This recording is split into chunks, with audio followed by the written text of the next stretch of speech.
Straight of Hormuz അമേരിക്കയുടെ ടെറിട്ടറിയാക്കി മാറ്റിയിട്ടോ. ഇറാനെ കീഴടക്കി, ഇറാൻ്റെ ഓൾമോസ്റ്റ് എല്ലാം തീർത്തു. ഇനിയിപ്പോൾ അമേരിക്കയുടെയാണ് സ്ട്രേറ്റ് ഓഫ് ഹോർമസ്, വേറെ ഗൾഫ് രാജ്യങ്ങളുടെ ഒമാൻ്റെതും വേറെ ആരുതുമല്ല, അമേരിക്കയുടേതാണെന്നാണ് നമ്മുടെ ട്രംപിൻ്റെ പ്രസ്താവന ഇന്നലെ വന്നത്. ഏതാണെങ്കിലും ഭയങ്കര കോമഡി ആയിട്ടുള്ള ചില ന്യൂസുകളാണ്, ഈ യുദ്ധത്തിൻ്റെ ന്യൂസുകളാണ്. നമുക്കൊന്ന് കേട്ടിട്ട് വരാം. അപ്പോൾ എല്ലാവർക്കും ഇന്ത്യയുടെ 80ാമത്തെ സ്വാതന്ത്ര്യ ദിനാശംസകൾ പറഞ്ഞിട്ട് നമുക്ക് ഈ ഒരു വീഡിയോ സ്റ്റാർട്ട് ചെയ്യാം. ഇന്നലത്തെ പുലർച്ചെ നമ്മുടെ ട്രംപിൻ്റെ ചില പ്രസ്താവനകളാണ്, ഭയങ്കര രസകരമാണ്. അതായത് അമേരിക്ക സ്ട്രേറ്റ് ഓഫ് ഹോർമസ് അവരുടെ ടെറിട്ടറിയാക്കി മാറ്റിക്കഴിഞ്ഞിട്ടുണ്ട്, ഇനി രക്ഷയില്ല, ഇറാൻ തോറ്റു, ഇറാൻ അടിയറവ് പറഞ്ഞു. ഇത്രയും പെട്ടെന്ന് ആ ഒരു പ്രഖ്യാപനം വരും എന്നാണ് ട്രംപിൻ്റെ ഇന്നലത്തെ ഒരു പ്രസ്താവന. നമുക്ക് ആ പ്രസ്താവന ജസ്റ്റ് ഒന്ന് കേട്ടിട്ട് വരാം. And after we finish defeating Iran, which is being very badly defeated, pretty soon I'll be declaring the Hormuz Strait a territory of the United States.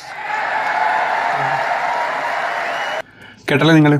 ഇത്രയും മണ്ടനായിട്ടുള്ള ഒരാളെ സത്യം പറഞ്ഞല്ലോ, അതായത് ലോകപ്രശസ്തനായിട്ടുള്ള ഇത്രയും വലിയൊരു മണ്ടനായിട്ടുള്ള ഒരാളെ ഞാൻ ആദ്യമായിട്ട് കാണും കേട്ടോ. നിങ്ങളൊക്കെ ആദ്യമായിട്ട് കാണുമായിരിക്കും. കാരണം അത്രയും വലിയ മണ്ടത്തരങ്ങളാണ് ഓരോ ദിവസം വന്ന് വിളിച്ച് പറഞ്ഞുകൊണ്ടിരിക്കുന്നത്. തോറ്റമ്പിരിക്കുക എന്ന് അറിഞ്ഞിട്ട് പോലും ഈ ഒരു കോൺഫിഡൻസ് ലെവല്, അല്ലേ? നമ്മളെപ്പോഴും പറയുന്നത് നമ്മുടെ മോദിജിയുടെ ഒരു കോൺഫിഡൻസ് ലെവൽ, അമിത്ഷായുടെ ഒരു കോൺഫിഡൻസ് ലെവൽ എന്ന് പറയാറുണ്ട്. കാരണം അവരെ സപ്പോർട്ട് ചെയ്യാൻ ഒരു അന്ധഭക്തർ നമ്മുടെ നാട്ടിലുണ്ട്. അതുകൊണ്ടാണ് അവർ ഇത്ര കോൺഫിഡൻസ് ആയിട്ട് പല കാര്യങ്ങളും മിണ്ടാണ്ടിരിക്കുന്നതും ചെയ്യാണ്ടിരിക്കുന്നതും. പക്ഷേ ഇതേ സ്ഥാനത്ത് നമ്മൾ ഈ US ചില സമയത്ത് അവിടുത്തെ ആളുകൾ ഇപ്പം ഇയാളെ വിശ്വസിക്കുന്നില്ല. ഭക്തർ അവിടെ ഇല്ല. ഇപ്പം ഈ ഭക്തരായിട്ട് ഇയാൾ പറഞ്ഞത് കേട്ടിട്ട് കൈയടിക്കുന്നത് നമ്മുടെ നാട്ടിലെ കുറച്ച് ഈ സംഘികളും കൃസംഘികളും പിന്നെ കുറച്ച് ഈ തീവ്ര പ്രോ സയനിസ്റ്റ് ആളുകൾ മാത്രമാണ് ഇയാൾ പറയുന്നത് കേട്ടിട്ട് കൈയടിച്ചിരിക്കുന്നത്. ബാക്കി ലോകത്ത് ഒരാളും ഇയാൾ പറയുന്നത് കേട്ട് കൈയടിക്കുന്നില്ല. ഇയാൾ ഓരോന്ന് പറയുമ്പോൾ എന്ത് വലിയ മണ്ടനാണല്ലോ എന്ന് ചിന്ത മനസ്സിൽ വരികയാണ്. ഇപ്പോൾ ഇന്നലെ ഇപ്പം അമേരിക്കയിൽ ഇനിയിപ്പോൾ മിഡ് ടൈം വരാൻ പോകുന്നുണ്ട്, അല്ലേ? മിഡ് ടൈം ഇലക്ഷൻസ് വരാൻ പോകുന്നുണ്ട്. അതിൻ്റെ ഭാഗമായിട്ട് ഒരു പരിപാടിയിൽ കയറി സംസാരിച്ചപ്പോഴാണ് ഇതൊക്കെ പറഞ്ഞത്. അത് മാത്രമല്ല പറഞ്ഞത്, അതിൻ്റെ കൂടെ വേറെ കുറച്ച് കാര്യങ്ങളും കൂടെ പുള്ളി അഡീഷണലി ഇട്ടിട്ടുണ്ട്. ഒരു തെരഞ്ഞെടുപ്പ് പ്രചരണത്തിൻ്റെ ഭാഗമായിട്ടുള്ള പ്രസംഗമാണ്. അപ്പോൾ അത്ര കണ്ടാൽ മതി. കാരണം പുള്ളി തോറ്റുകൊണ്ടിരിക്കുകയാണ്, എപ്പം വേണമെങ്കിലും കയ്യിൽ നിന്നെല്ലാം പോകും എന്നുള്ള അവസ്ഥയിൽ നിൽക്കുമ്പം ഉള്ള ഒരാളുടെ ഫ്രസ്ട്രേഷൻ കൊണ്ട് പറയായിരിക്കും. അതായത് ഇറാന് ഏകദേശം 212ഓളം നൈസ് പ്ലെയിൻ, അതായത് ഫ്ലൈറ്റുകളും പ്ലെയിനുകളും ഉണ്ടായിരുന്നു. അതിൽ ഞങ്ങളുടെ അടുത്ത് വാങ്ങിച്ചത് അതിൽ കുറേ ഉണ്ട്. അതായത് ഒബാമയുടെ സൈഡിൽ നിന്ന് ഒബാമ സൈഡിൽ നിന്ന് വാങ്ങിച്ച കുറേ ഫ്ലൈറ്റുകളൊക്കെ ഉണ്ടായിരുന്നു. അതെല്ലാം ഞങ്ങൾ നശിപ്പിച്ചിട്ടുണ്ട്. 212ഓളം ഫ്ലൈറ്റുകൾ, ഇറാൻ്റെ ഫ്ലൈറ്റുകൾ ഞങ്ങൾ നശിപ്പിച്ചിട്ടുണ്ട്. പിന്നെ ഇനി ഇറാനെ ഒന്നും ചെയ്യാനില്ല, അവർക്ക് ഒരു നേതാവില്ല. ഈ നെഗോഷിയേറ്റ് ചെയ്യാൻ വേണ്ടിയിട്ടുള്ളൊരു നേതാവോ കാര്യങ്ങളോ ഒന്നും അവർക്കില്ല.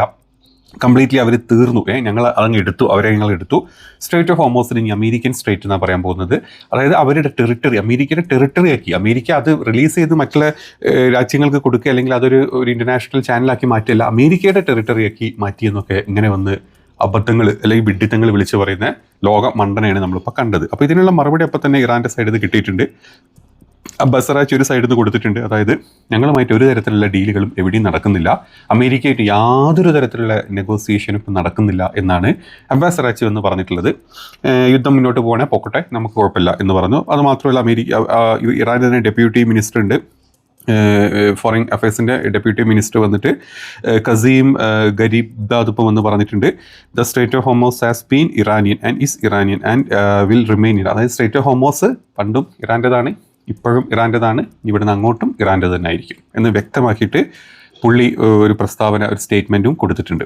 ഇനി അപ്പം അതങ്ങനെ അവിടെ നടക്കുന്നു, ട്രംപിൻ്റെ മണ്ടത്തരങ്ങൾ അവിടെ നടക്കുന്നു. ഇറാൻ സ്ട്രോങ് പൊസിഷനിൽ ഇപ്പം ഇങ്ങനെ മുന്നോട്ട് പോയിക്കൊണ്ടിരിക്കുന്നുണ്ട്.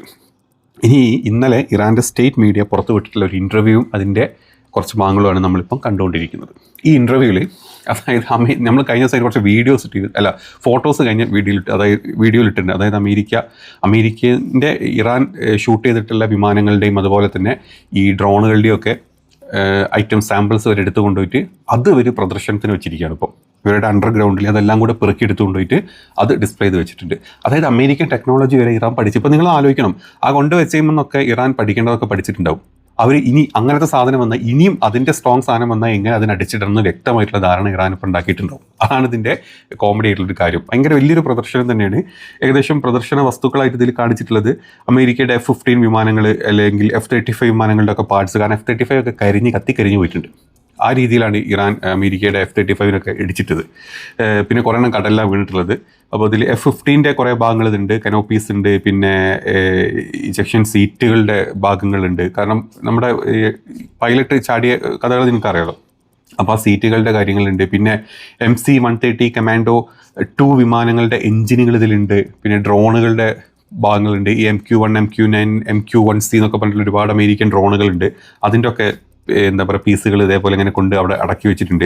അതുപോലെ തന്നെ ഇസ്രായേലി ഡ്രോണുകളുടെ ഭാഗങ്ങൾ അവിടെ കൊണ്ടുവച്ചിട്ടുണ്ട്. പിന്നെ ഹെർമസ് 900 സീരീസിൽ വരുന്ന ഹെർമസ് 450, പിന്നെ ഹെർമസ് സീരീസിൽ വരുന്ന 932 എന്നൊക്കെ പറഞ്ഞിട്ടുള്ള ഒരുപാട് ഡ്രോണുകൾ, ഇറാൻ വീഴ്ത്തിയിട്ടുള്ള ഡ്രോണുകൾ ഇതിലൊക്കെ എന്താ പറയുക കുറച്ച് കേടുപാടുകളുള്ളതും പിന്നെ വലിയ കേടുപാടുകളില്ലാത്ത സാധനങ്ങളൊക്കെ അതുപോലെ റീസ്റ്റോർ ചെയ്ത് വെച്ചിട്ട് ഇറാൻ വലിയൊരു പ്രദർശനം നടത്തുന്നുണ്ട് ഇപ്പോൾ അവിടെ.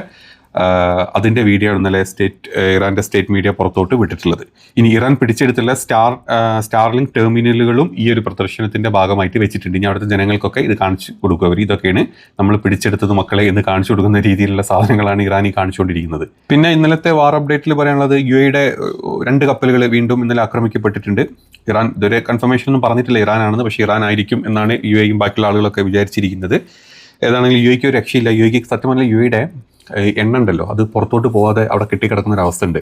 അങ്ങനെ കെട്ടിക്കിടക്കുന്നത് മാത്രമല്ല, അത് കെട്ടിക്കിടക്കുന്നത് കൊണ്ട് അവിടെ സ്വയം അത് കത്തിത്തീർന്നുകൊണ്ടിരിക്കുക എന്നാണ് പറഞ്ഞിട്ടുള്ളത്. ഇപ്പം അതിൻ്റെ ചില ദൃശ്യങ്ങൾ പുറത്തു വന്നിട്ടുണ്ട്. സാറ്റലൈറ്റ് ദൃശ്യങ്ങളാണ്. അവിടെ തന്നെ പുറത്തോട്ട് സപ്ലൈ ചെയ്യാൻ പറ്റുന്നില്ല. സ്ട്രൈറ്റൊക്കെ അടച്ചു കിടക്കുകയാണല്ലോ, ഹോമോസൊക്കെ അടച്ചു കിടക്കുകയാണ്. അതുകൊണ്ട് UAE-ന്ന് അവർക്ക് സപ്ലൈ ചെയ്യാൻ പറ്റാത്തത് കൊണ്ട് ഇറാനിൽ സപ്ലൈ ചെയ്യാൻ പറ്റുന്നില്ല. ഇറാനിൽ എണ്ണ ഒലിച്ചുകൊണ്ടിരിക്കുക എന്നുള്ള പല വീഡിയോസും വന്നിട്ടുണ്ട്. പക്ഷേ ഇന്നലെ യഥാർത്ഥത്തിൽ UAE നടക്കുന്നത് എന്താണെന്നും കൊണ്ട് കാണിച്ചിട്ടില്ല. UAE എന്നുള്ള സാറ്റലൈറ്റ് ദൃശ്യങ്ങൾ വന്നിട്ടുണ്ട്. നാഷണൽ UAE-യുടെ അഡ്നോക്കിലും അവിടെ പല റിഫൈനറിയിൽ നിന്നൊക്കെയാണ് ഇത് കാണിച്ചിട്ടുള്ളത്. അവിടെ കിടന്ന് കത്തുന്ന അവസ്ഥയാണ്. UAE വല്ലാത്ത പെടലാണ്. UAE-ലുള്ള ആൾക്കാർക്ക് അറിയാൻ മതിയാവും. സാമ്പത്തികമായിട്ട് നല്ല ഞെരുക്കത്തിലോട്ട് UAE പോയിക്കൊണ്ടിരിക്കുകയാണ്. യുദ്ധം ഇനിയും ഇങ്ങനെ പോവുകയാണെങ്കിൽ UAE എല്ലാ രാജ്യങ്ങളും ഗൾഫ് രാജ്യങ്ങളും ഒക്കെ പെടും, നമ്മളൊക്കെ പെടും, അതായത് ഇന്ത്യ ഒക്കെ പെടും. പക്ഷേ കൂട്ടത്തിൽ UAE-ക്ക് നല്ല രീതിയിലുള്ള അടി കിട്ടും എന്നാണ് ഈ ഒരു വാർത്തയിൽ ഇപ്പം വന്നിട്ടുള്ളത്.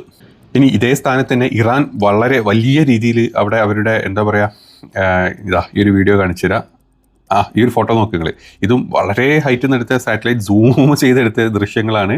ഇറാൻ്റെ ടാങ്കേഴ്സ്, ഓയിൽ ടാങ്കേഴ്സ് 2 മില്യൺ ബാരലെങ്കിലും നിറച്ചുകൊണ്ടിരിക്കുന്നുണ്ട് ഓരോ സമയത്ത്. കാർഗ് ഐലൻഡിൽ നിന്നാണ് ഈ ഒരു ദൃശ്യം അവരെടുത്തിട്ടുള്ളത്. വലിയ വലിയ ടാങ്കേഴ്സ് വന്നിട്ട് ഇറാൻ നല്ല രീതിയിൽ എണ്ണ ഈ സമയത്തും ബാരൽ നിറച്ച് സപ്ലൈ ചെയ്തുകൊണ്ടിരിക്കുന്നുണ്ട് എന്നാണ് പറഞ്ഞിട്ടുള്ളത്. അത് കാണിച്ചുകൊണ്ടിരിക്കുകയാണ്. മറ്റ് രാജ്യങ്ങളെ ഇറാൻ സമ്മതിക്കുന്നില്ല. ഇറാൻ ചെയ്യേണ്ട കാര്യങ്ങൾ കാരണം ഇറാൻ അതല്ലേ വരുമാന സ്രോതസ് എന്ന് പറഞ്ഞാൽ അവരത് നല്ല രീതിയിൽ ചെയ്യിച്ചിട്ട് അവർ റഷ്യക്കും ചൈനക്കും ഒക്കെ എപ്പോഴും അത് സപ്ലൈ ചെയ്യുന്നുണ്ട്. പിന്നെ മറ്റ് രാജ്യങ്ങൾക്കും അവരിപ്പോഴും സപ്ലൈ ചെയ്തുകൊണ്ടിരിക്കുന്നുണ്ട്. അതിൻ്റെ ചില ദൃശ്യങ്ങളും ഇന്നലെ പുറത്ത് വന്നിട്ടുണ്ട്. അപ്പോൾ ഇതൊക്കെയാണ് ഈ യുദ്ധത്തിൻ്റെ അപ്ഡേറ്റ് ആയിട്ട് ഇന്നലെ പറയാനുള്ളത്. പ്രത്യേകിച്ചൊന്നും പറയാൻ വന്നിട്ടില്ല. കാര്യങ്ങളൊക്കെ തന്നെ അമേരിക്കയുടെ വെടിപൊട്ടിക്കൽ നടത്തിക്കൊണ്ടിരിക്കുന്നുണ്ട്. അതായത് വാക്കാലുള്ള വെടിപൊട്ടിക്കൽ. ഇറാൻ അതൊക്കെ വേണ്ട രീതിയിൽ തന്നെ തടുത്ത് സ്ട്രോങ് ആയിട്ട് എതിർത്ത് നിൽക്കുന്നുണ്ട്. ഇനി പുതിയ വല്ല അപ്ഡേറ്റുകൾ വരികയാണെങ്കിൽ നമുക്ക് അടുത്തൊരു അപ്ഡേറ്റഡ് വീഡിയോയിൽ ചെയ്യാം. അപ്പോൾ എല്ലാവർക്കും once again happy independence day.